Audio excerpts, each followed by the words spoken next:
Welcome back to LePodcast episode 79. I'm your host, Hoop.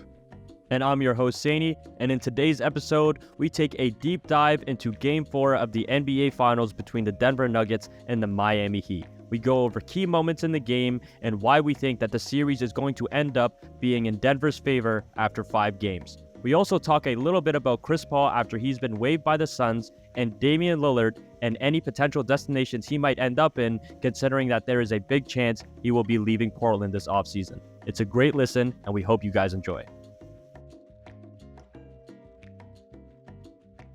The Denver Nuggets beat the Miami Heat in Game 4 of the NBA Finals, 108-95.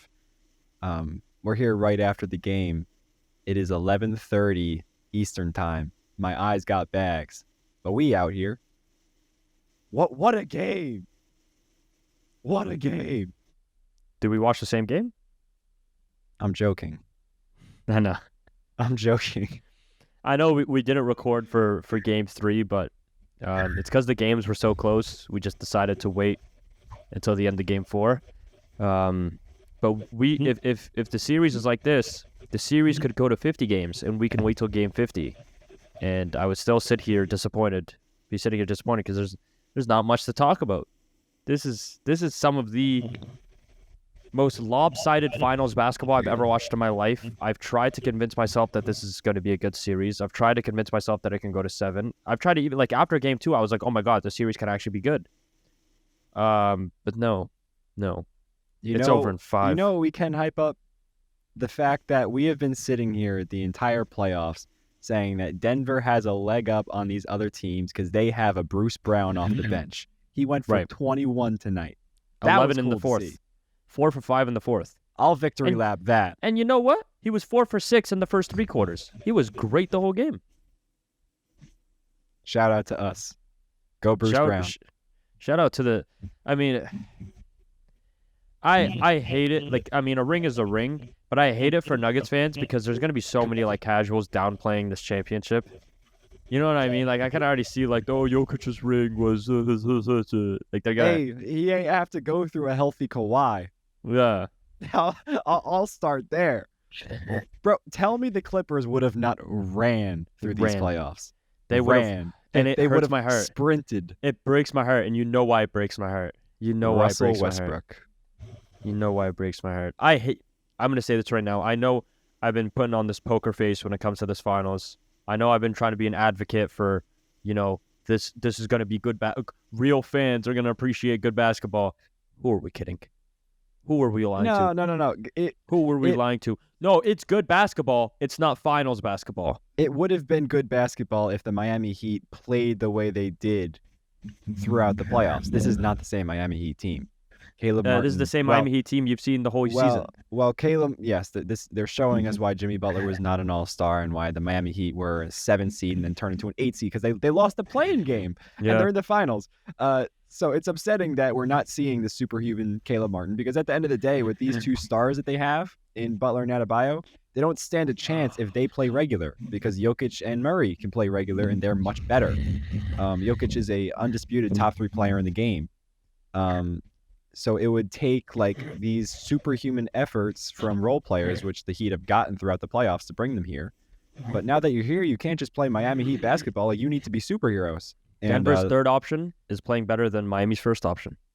Shout out Aaron Gordon, bro. Yeah. Incredible I'll game say that right tonight. now. You saw that layup he had off that lob? Yep. I saw it, bro. That was Aaron filthy. Gordon, both offensively and defensively, I feel like is so underrated. Because he gets overshadowed by Murray and Jokic. Don't say that. Because now it's going to be this Aaron Gordon, is he an all-star caliber player or is he like a role player? Because there was some like people saying he should have gotten all-star consideration. I think we should just appreciate what he's doing. The only reason... When you go this overrated, underrated stuff, people get on this pendulum where they play well and they say, oh my gosh, he's so underrated. And but then the thing is... just shrinks back into his role. He almost got an all-star selection because remember he was saying he would participate in the dunk contest if he gets an all-star. So that people were just trying to get him in. That wasn't why. People were just trying to get him in. That's when the narrative came up. He's been nice all season. He's been great, yeah. He's been great, but Like in a 2015, right, when you got the entire Atlanta Hawks roster on the All-Star game, Aaron Gordon would have been an All-Star that year. Let's keep it a bean. Well, he would have been on a super team then. He would have been on. I mean, I would agree too. He's on a super team, right? Should we even talk about it? The possibility of a Miami comeback? Could No. this be? Could the Miami Heat still be writing their story? This is who they are.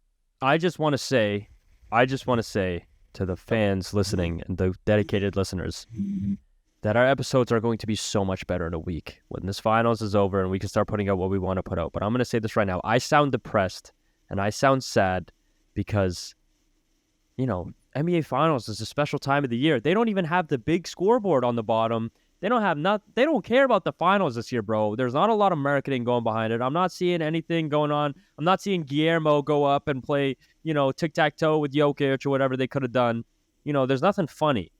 It's just basketball. And that's what makes me sad. They don't have the trophy across the court, and they don't have nothing. Hold up, but you did say something regarding we should have been excited for real basketball. ESPN was right. I'd rather see a washed-up LeBron in the finals. Yeah, I'd rather see, even if there were worse teams, I'd rather see Kyrie Irving in the finals. That's more fun. I would. Like Jokic, with all due respect, is a boring dude. He's fun to watch play, like when they're playing good basketball. No. I like the Nuggets. I think if a team is going to go up 3-1 and it was going to be a 3-1 series, I'd rather it be like dudes getting teed up. Yeah, you know what I mean? Yeah. I disagree with you though. I think Jokic is fun to watch, and I really like the Nuggets in the playoffs. I don't like Miami in the finals. Guillermo tic-tac-toe. Like, what the heck is Jokic going to do? You saw Jokic they would tried be hilarious. to put him with... Guillermo would bring him like a horse. Jokic is not that marketable of a guy at all. I think they could have. I agree. Like, both teams are not marketable at all. You see how bad the series is. This is what we're talking about. Yeah, no. Like, there's just. Do you notice, by the way, when you're watching some of these games, like Miami seats are empty? Oh, like that's been a thing. I'll tell you a quick story, because if you watch regular season games, it's all right. It's traffic in Miami when they show up late. I was on this radio show. This is with Hoopology. I did the Charmin Player of the Week, and the dude was from Miami, Slam XM. So they're Heat fans. I'm a Knicks fan, obviously. So I was making fun of them for having empty seats in the playoffs. And I was like, maybe that could be a disadvantage to you, because this other team, I think they were playing, who was it? Like Boston last year. It's like, Boston's going to have a great crowd, and you guys don't have a great crowd until the third quarter. It's like, oh man, it's a Latin thing. You just show up late to everything. I was like, what are you talking about, bro? It's like, there's just no one there. That's not a Latin thing. Like, what are you talking? Like, he's trying to cover it up. But yeah, like there's no playoff seats. Atmosphere. There's not a great playoff atmosphere there. There's no defense chance. It's just dudes sitting in the seats. You hear a couple of MVPs every time Bam pulls up in the mid range, and then that's about it. Like, I sound super depressed. I'm just really this is the most anticlimactic way to a great season. This season was shaping up to be great. Like, do you remember, like, at the beginning when we were like, man, I don't know who's gonna make it out, like, each side, like, it's so hard. Like, it's either Celtics or Bucks. It's gonna be a crazy series. Milwaukee, F you, Milwaukee, because you ripped away all hopes of a good series coming up at the beginning. I'm mad at Giannis right now. Yeah, like he flopped, and we don't talk about that enough. That team flopped. Okay, Celtics, if they came back down 3-0, wow, the story would have been crazy. You know what I mean? The first 3-0 comeback in history to go to the finals on top of everything. Let's not act like the Miami isn't historic right now. No, Miami's great. No. Miami's had a great run. I don't want to hate on Miami, and they were very exciting to watch for the first 2.5 series. I mean, that second half of the Boston series was terrible. Sure. But for the first 2.5 series, they were playing great basketball. Like, Jimmy Butler was on another planet. We were, obviously all those bias Jimmy takes. But it's like, I would rather see a team that was consistently good all season playing the finals right now than Miami, because at least I know they would have played good basketball right now, because they are not showing up. Miami's not showing up. Like the New York Knicks. But like, seriously, like I don't want to sound dramatic when I say this. Okay? Outside of Brooklyn, every single other team that made the playoffs would have played better than Miami in the finals right now. Is that crazy to say? Is that crazy to say? Miami's playing terrible right now. They're playing bad basketball. I think you're underselling the Nuggets a little bit. No, the Nuggets are great. No, the Nuggets are great. But look at for example, game 1, they lost on missed shots, open missed shots. Right? We can agree on that. Right? Max game 1 is a double agent. He's a terrorist for them right now. Yeah.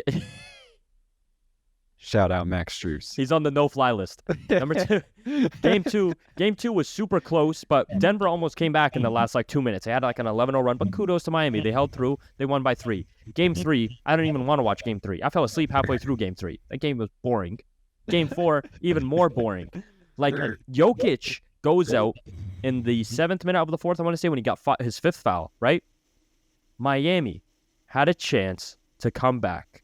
They didn't have a true center. And you're telling me KCP locked down Miami superstars on back-to-back possessions, literally made the greatest defensive plays I've ever seen from a role play. And shout out KCP, he's a great defender. I'm not hating on him. I'm just saying there should be no reason why Bam Adebayo cannot back down KCP in the paint.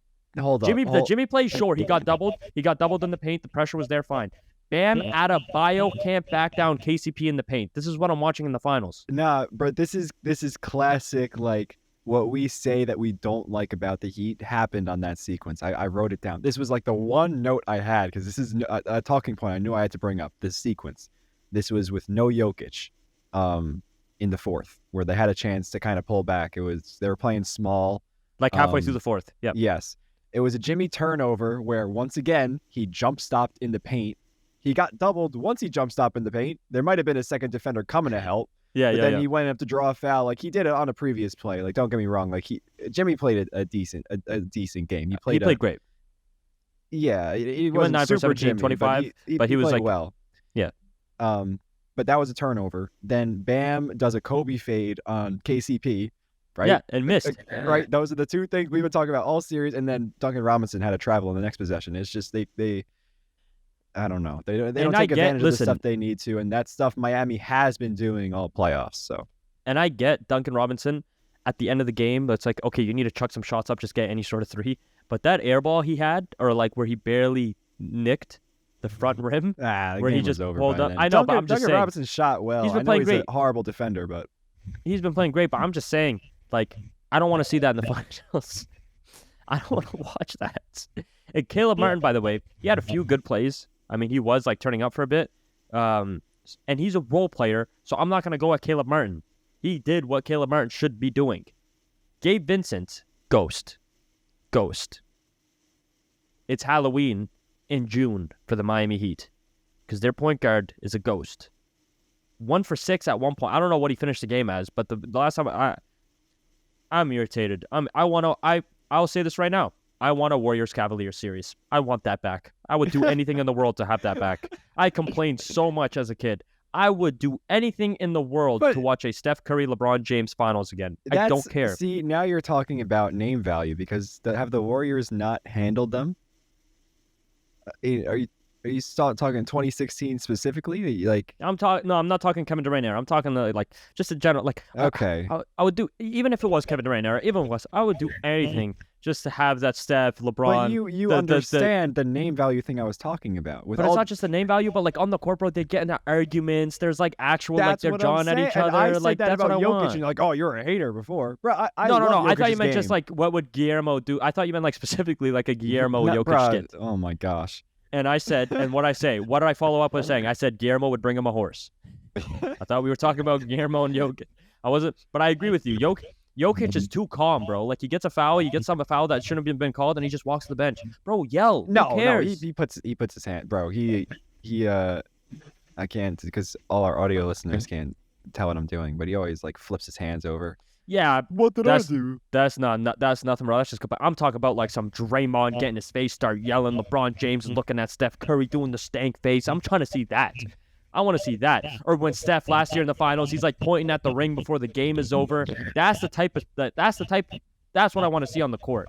That is what's entertaining to me. When there's an actual the Warriors and Celtics were not rivals whatsoever. But after that series, there's some sort of like beef. He calls out Grant Williams and the ESPNs, whatever, ESPY. It's like, I promise you, the Denver, first of all, I'll say it right here, right now. Remember, I said it. Denver and Miami won't play against each other on Christmas. Denver and Miami will not be a watch game in the regular season. They're not going to be rivals. I don't even think it might get nationally televised because they went to the finals. Nobody's going to care. Nobody's going to care about that game. It's not going to be a rivalry. There's no real, true root beef or anything. There's no story, nothing. Nobody cares about these two teams when they face off against each other, right? Imagine a Denver-Philly final.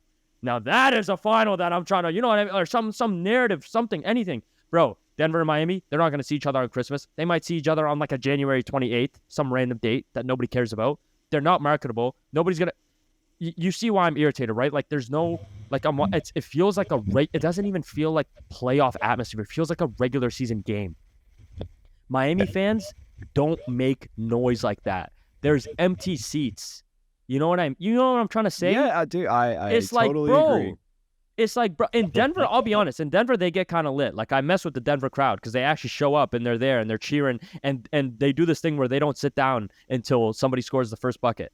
Like a Denver Nugget scores the first bucket. I don't know if you noticed that, but Denver fans stand up until somebody scores. That's common in like high school and stuff like that. But I want to see some sort of, bro. If I can hear the commentators clearly.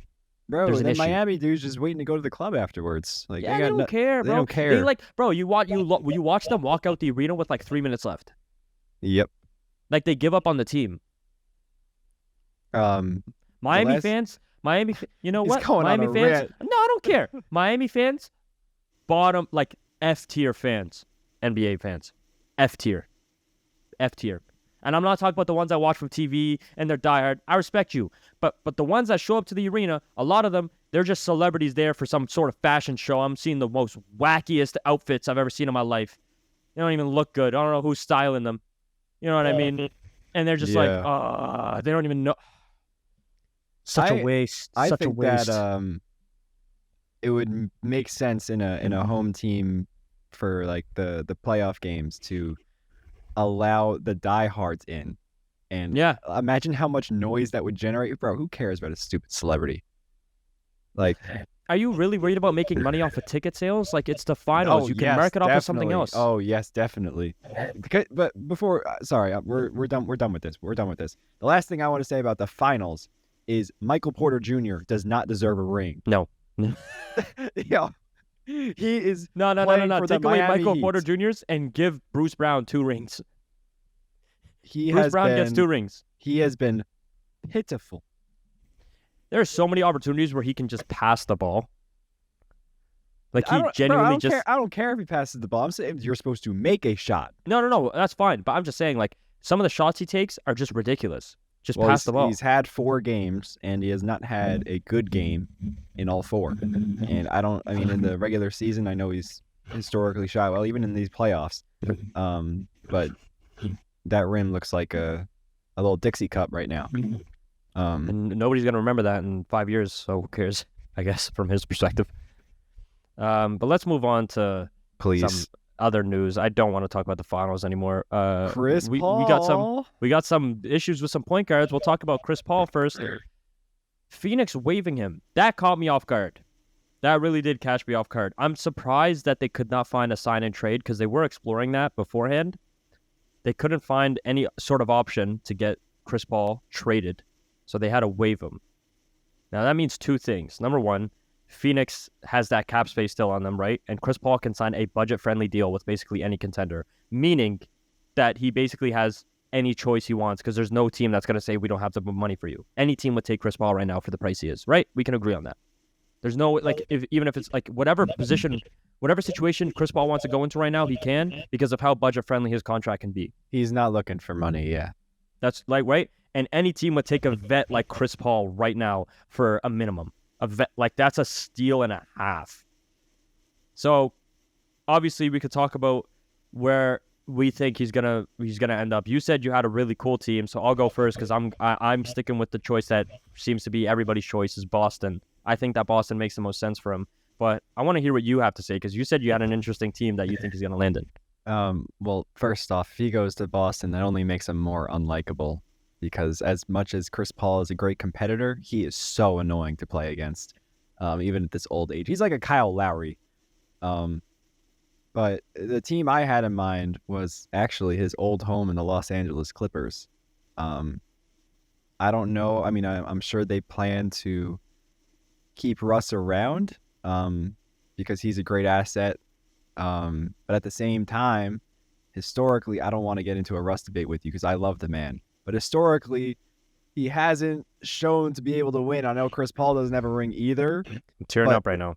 But maybe if you get Paul on a minimum, like they could use a playmaker as well, because if they're going to try another year of this Kawhi, Paul George type thing, you might as well get all hands on deck. So I think that would be a pretty cool spot, not going to lie. And I think with Russ, you could definitely spare his minutes because you think that he should still be playing like 30 a game. And well, it's probably possible because these athletes are just very well conditioned at this old age nowadays. I think he is going to digress more and more. Sorry for the Russ slander, but I thought the Clippers would be a cool spot. Also, last thing. I heard Windhorse What did you say? Sorry. Digress? Regress? Sorry. I said Digress, regress, whatever. All the same meaning. What do you mean by that? He's going to break You don't think down. he can average 20 next game? You don't think he can average 20 next season? I said Chris Paul. Oh, I thought you were talking about Wes. No. I thought you were talking about Russ. I thought you were talking about Russ. No. Oh, we was gonna get into we was gonna get into a heavy debate. Bro, Chris Paul's 38. Continue.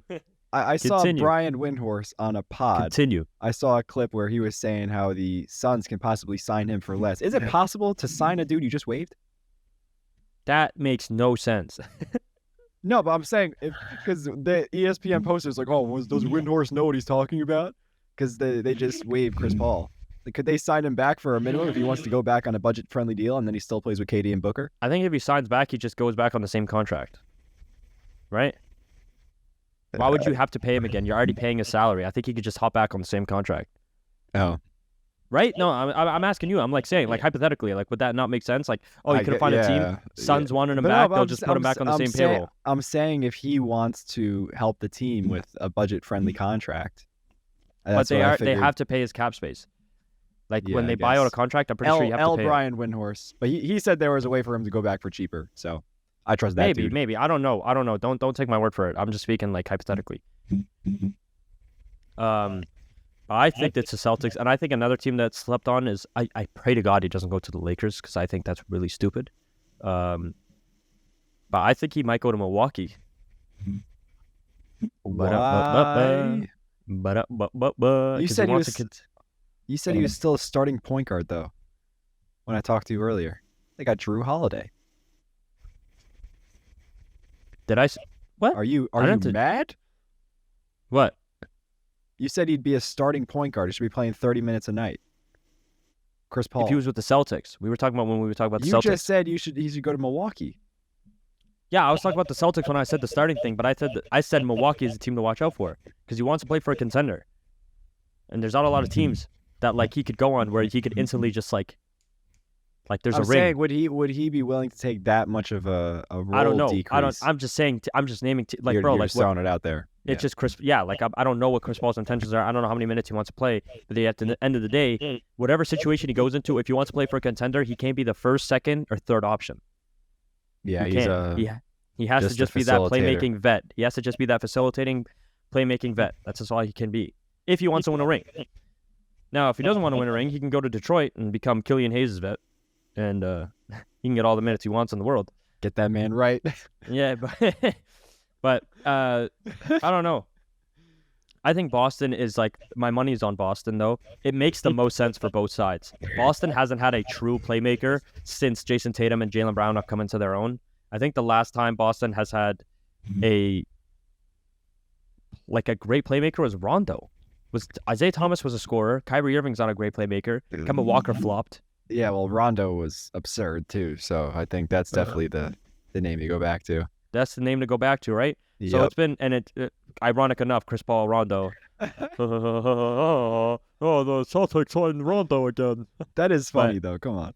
Yeah, I know. But I'm just saying, I think but I think what Boston's going to do is they're going to hold out and see what Dame does. Speaking of Dame, this is the best way to transition into Dame. But obviously another point guard who's probably leaving. I don't think he's going to be in a trailblazing uniform next season. Damian Lillard, he's been going crazy on IG Live and all these podcasts. It seems like more than ever he's going to get traded. And I think the reason why he's going to get traded is that there's reports that Charlotte's set on Brandon Miller at number 2, meaning that they're going to be able to get Scoot at number 3. And with Scoot and Shaedon Sharpe, you kind of have that like backcourt of the future. You don't need Damian Lillard anymore. You might as well build for the future because it would make no sense to continue with Dame. You can trade Dame for a great asset that also can contribute to your future as well. And Portland could be in a much better position without him. So it makes all the sense in the world to trade Damian Lillard now that it seems like Scoot Henderson is going to be available at 3. Where do you think Dame goes? Scoot is such a tough name. Is that his real name? I don't know. Because like sometimes players go by their, you know what I mean? That's fire though. Like Victor's Oladipo isn't Victor, Ja Morant isn't Ja. You know what I'm talking about? I mean, Dame loves the underdog, and I think even though didn't he say if Miami wins the ring, he's not going? Like just outright, he said that. It makes sense too, yeah. Like why would it? Like when superstars never usually go to a team that just won a ring. I'm saying like he made that clear. So I think just even by saying that he loves the underdog, and Brooklyn, even with Dame, has no title hopes. So I think that would be a really fun place to land where they can build something there where they already have a lot of nice role players. Like just people that, aside from Mikhail, like they have like DFS just sitting there. And he is an elite wing defender. Cam Thomas. If you give that Cam man some burn, even if you are going to use him here, you could use him to get other pieces. Nick Claxton can also They would use Cam Thomas in the trade, I feel like. Nick Claxton can be a generational defender. So, there's too many pieces where if Dame goes over, you're not going to gut the team. I don't know what his trade market value would be like. I was just going to ask you, what does a trade package look like for Damian Lillard? I feel like, it could be close to KD because I feel like maybe they thought KD was still like in his prime. I already knew he was on a slight decline, even though the efficiency was up. That's just the league numbers being up. He hasn't been as athletic as he was in Golden State. He was just, but Dame seems to be at like in his element right now. So maybe a pick or two less than that. I'm sure the salaries are all pretty much the same at the top of the league. But you want to hear my hot take? What's that? I think because teams know that Damian Lillard wants to be gone now at this point, it's like he's like making it more than obvious. And they know that they kind of have a short window to get rid of him. The market value for him is going to be lower.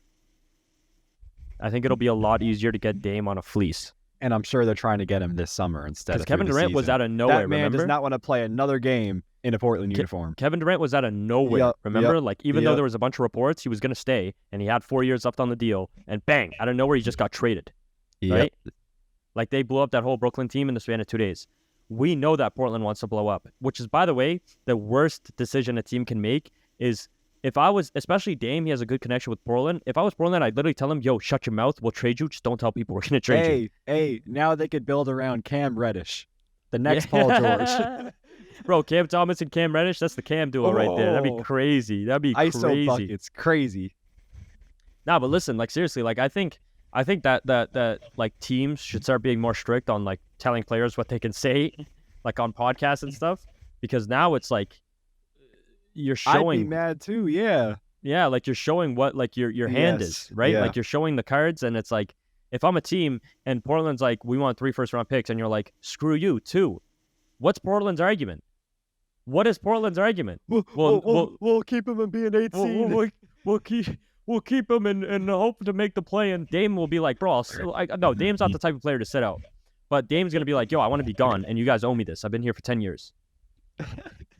Right? So they have to get rid of him. You have CJ McCollum, by the way. Finals appearance. CJ McCollum is saying that he's gone. Like CJ McCollum is literally out saying my money's on Dame not being on Portland next season, right? And by the way, the teams that Damian Lillard wants to go to, other than Brooklyn, what pieces are you gonna get? What are you gonna get? Caleb Martin and Tyler Hero?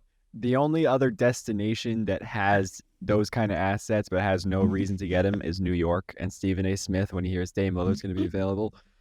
Put the chips in. Go get Dame. Put him next to Brunson. Makes no sense, but they have. If I was the Knicks, the only person I'd give up for Dame, I would give up R.J. Barrett, another young piece, and a few draft picks. I'm saying, why though? It's better than what R.J. Barrett would do. I would rather give up R.J. Barrett and start Josh Hart and have Quentin Grimes as the backup with Damian Lillard in the lineup, 100%. So what? 100%. Dame's the 2 guard. Dame plays like a 2 guard. He needs the ball in his hand a lot, I agree, but he's not like a playmaker. You know what I mean? Like Jalen Brunson, I feel like can control the whole offense. He's an underrated playmaker. Sure, but I feel like Jalen Brunson is the type of player who can control the offense. I'm down for it. I'm just saying that I don't think Dame would be willing to go to a team where he doesn't have like. I feel like Brooklyn is more built for him.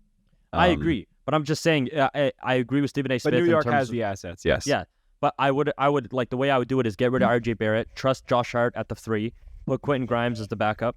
Trade R.J. Barrett and maybe quickly because now that you're getting Dame, you don't really need much guard depth. Yeah. You trade quickly R.J. Barrett, a few draft picks. I would do that if I'm the Knicks. I think you need a little more. I mean, I don't know what R.J. Barrett's market is, but yeah, true. RJ, I'm thinking of R.J. Barrett like he's like this rookie. Like true, it seems like R.J. Barrett's peak. That's very true. He's 4 years in and still cannot hit a 1-dribble mid-range pull-up. I'm just doing everything to like avoid putting in Obi Toppin or like Mitchell Robinson. You know what I mean?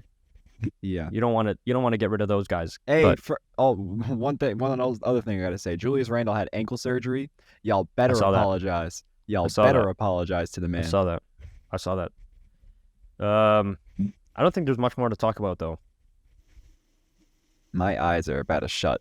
Yeah, this is. Listen, you guys got lame finals, man. We got one more lame finals episode because Denver's gonna win in 5, and then we have some bangers coming out.